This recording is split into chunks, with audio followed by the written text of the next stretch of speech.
Halo stunner semua, kembali lagi di channel ini.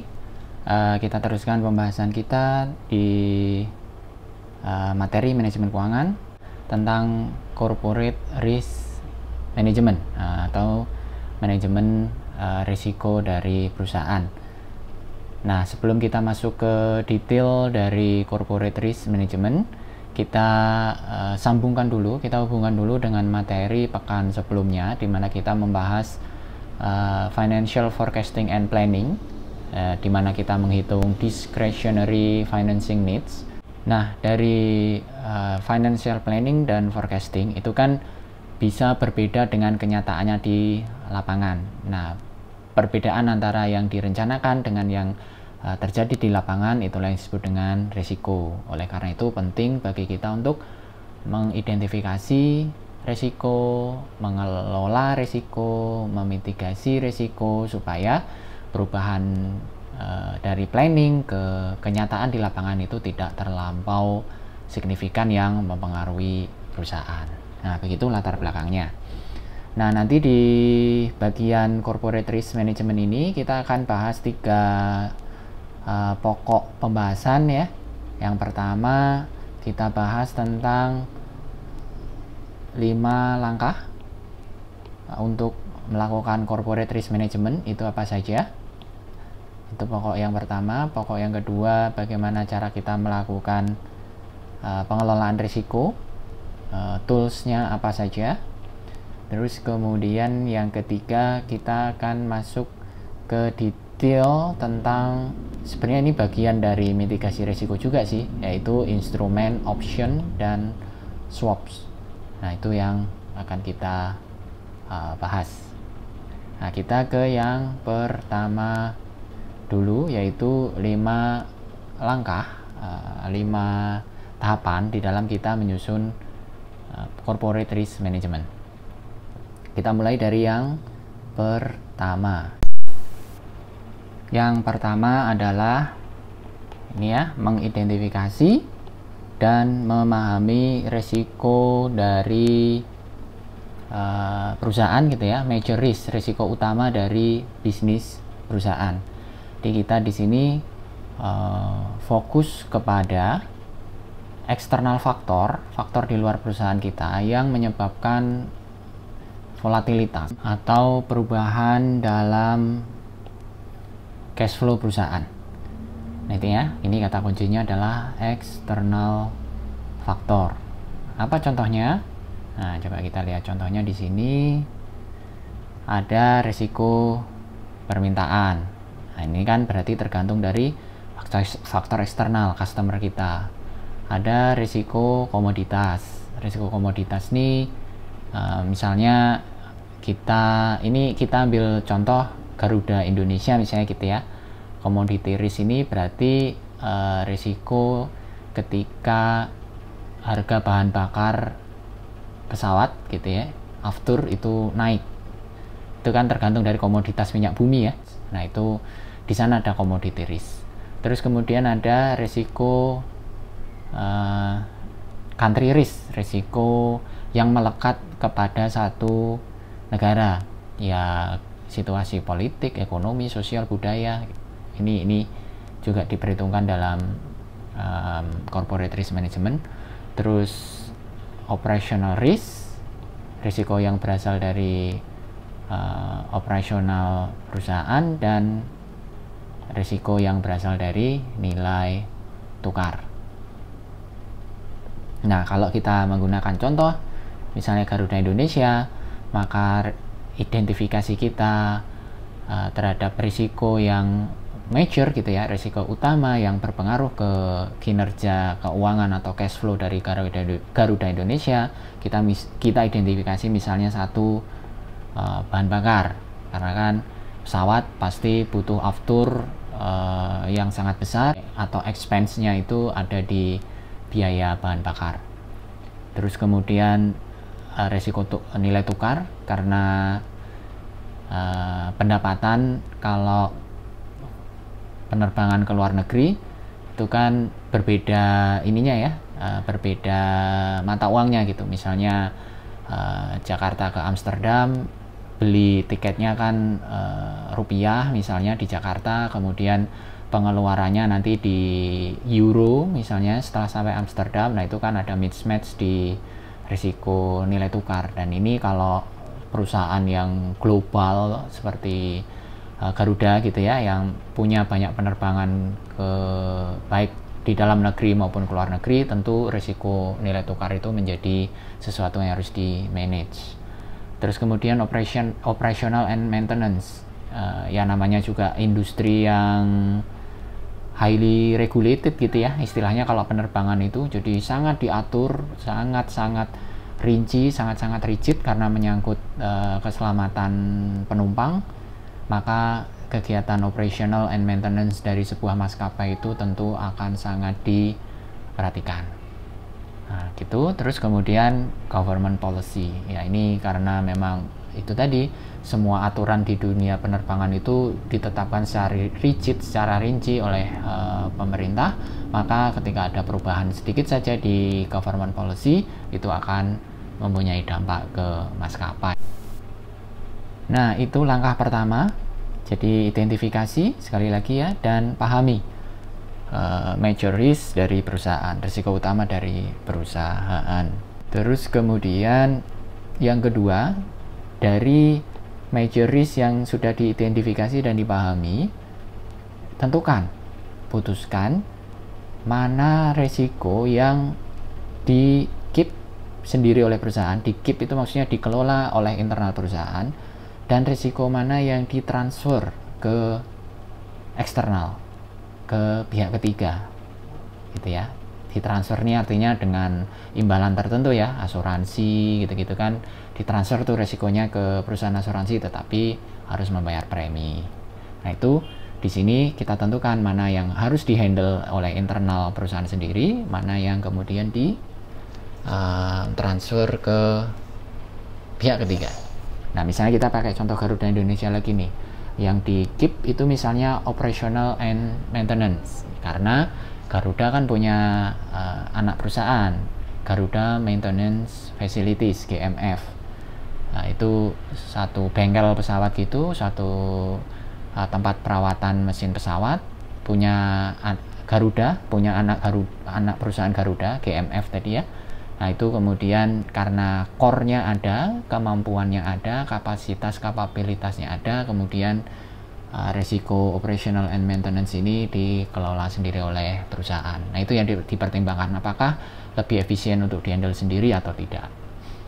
Nah coba kita bandingkan dengan yang risiko yang ditransfer, misalnya risiko harga aftur, itu kan tidak bisa dikontrol oleh Garuda Indonesia sendiri, karena Garuda itu ya perusahaan penerbangan gitu ya, bukan perusahaan perminyakan. Karena itu ketika ada risiko aftur ya mungkin di hedging itu ya, di lindung nilai dengan membeli fasilitas hedging dari pihak ketiga. Nah, itu nanti ada perhitungannya, dan kalau perhitungannya ini dirasa benefitnya lebih banyak, kemudian strategi hedging itu yang dilakukan. Demikian juga dengan kurs ya, nilai tukar itu bisa di hedging, bisa dilakukan lindung nilai, ditransfer ke pihak ketiga. Terus kemudian yang ketiga, tahapan yang ketiga adalah putuskan berapa banyak resiko yang diasumsikan tadi, dimitigasi. Jadi misalnya tadi resiko bahan bakar gitu ya, itu kita tentukan tuh apakah memang mau 100% kebutuhan bahan bakar itu di hedging, apakah setengahnya, apakah berapa persen, apakah 25% atau berapa proporsinya. Itu yang kemudian harus ditentukan gitu ya. Nah ini kita bisa gunakan sensitivity and simulation analysis. Contohnya gimana? Contohnya, nah ini kita bisa lihat di tabel ini. Ini misalnya anggap satu risiko gitu ya, itu kemudian dibuat, di run dalam satu simulasi, dibagi menjadi low risk, medium risk, and high risk. Ketika misalnya satu risiko, katakan risiko bahan bakar itu kemudian dilakukan analisis simulasi kira-kira ke depan mau seperti apa. Nah, ini ketika misalnya hasilnya adalah high risk, yang biru ini ya, ini yang di kurva yang paling bawah, ini expected cash flow-nya di sini dicantumkan ada 66,81 juta, dan kemudian dari 66,81 expected cash flow ini standar deviasinya 21 juta sendiri, 21,44 juta. Jadi kemungkinan plus dan minusnya itu sekitar 21,4 juta ini. Dan ketika ini terjadi, maka ada probabilitas, ada kemungkinan bahwa kemudian kebutuhan-kebutuhan seperti pemenuhan capex, pembayaran dividen, terus kemudian pembayaran hutang debt dari perusahaan termasuk bunga gitu ya, itu muncul kegagalan atau resiko tidak bisa terbayar sebesar 16,53%. Nah, terus kemudian misalnya di run lagi, misalnya nih kita lihat yang hijau ini, yang medium risk, itu yang garis di grafiknya yang warna hijau juga ya, itu datanya adalah ini dianggap dikategorikan sebagai medium risk ketika expected cash flow dampaknya itu 61 juta, standar deviasinya 12 juta, lebih kecil ya dibandingkan dengan yang high risk tadi, dan ada probabilitas ketika situasi ini terjadi akan berdampak kepada ketidakmampuan bayar perusahaan terhadap kewajiban baik ke debt maupun equity atau ke capital expenditure itu sebesar 11,46%. Nah, kemudian yang low risk, nah ini kita bisa lihat yang merah ya, yang merah ini yang low risk. Di sini dia relatif kecil, spesifik, jadi dia expected cash flow-nya 58,34, jadi lebih sempit gitu ya, tetapi juga standar deviasinya menjadi lebih kecil, hanya sekitar 3,14, dan ketika ini terjadi perusahaan tetap bisa membayar kewajiban ke equity holder, ke dividen, dan ke debt holder, termasuk juga untuk capital expenditure. Makanya di sini probability-nya 0%. Nah, ini yang dilakukan nih untuk mengevaluasi kira-kira mau berapa banyak risiko yang di mitigasi, apakah semuanya atau sebagian. Nah, tentunya untuk memutuskan berapa banyak yang di mitigasi tadi, yang dikelola tadi, itu sebenarnya juga tergantung ke ini, attitude to risk-nya perusahaan. Risk attitude, apakah dia risk averse atau dia risk taker gitu. Kalau risk averse ya cenderung proporsi yang dimitigasi menjadi lebih tinggi, banyak risiko yang ditransfer gitu ya, karena dia risk averse. Walaupun memang ada konsekuensi pembayaran premi dan segala macam juga otomatis juga lebih tinggi. Kalau risk attitude dari manajemen perusahaan risk taker, ya sudah diambil aja sendiri gitu, dengan perkiraan perusahaan akan bisa memanage dan impact ketika terjadi juga ada dalam jangkauan perusahaan. Nah, ini yang sedikit gitu berani, maka kemudian yang ditransfer itu, maksudnya ditransfer ini diserahkan ke pihak ketiga, itu menjadi lebih sedikit gitu, karena banyak dikelola sendiri oleh perusahaan. Termasuk juga dalam menentukan ini tadi kita hitung cost benefit analisisnya ya, antara bayar premi dengan mengelola sendiri perusahaan, kira-kira lebih banyak benefitnya yang mana. Itu yang ketiga, decide how much risk to assume. Yang keempat, Yang keempat itu kita putuskan mitigasi resiko yang sudah kita identifikasi tadi di langkah kedua dan ketiga ya. Kalau langkah kedua tadi tentukan mana yang di keep, mana yang ditransfer, yang ini. Kemudian di langkah ketiga lihat exposure risk yang akan dikelola. Maka kemudian keputusannya jangan lupa harus dimasukkan atau harus dikonsultasikan, harus diputuskan menjadi keputusan perusahaan. Termasuk nanti kita harus bisa menjawab pertanyaan-pertanyaan ini nih untuk bisa sampai ke corporate planning dari perusahaan kita gitu. Antara lain satu, bagaimana cara kita mengelola, apakah dilakukan hedging, lindung nilai, apakah pakai forward, apakah pakai option. Nah, ini nanti yang kita pelajari di bawah ya. Nah, itu diputuskan dan kemudian masuk ke corporate planning, diputuskan untuk menjadi rencana perusahaan gitu.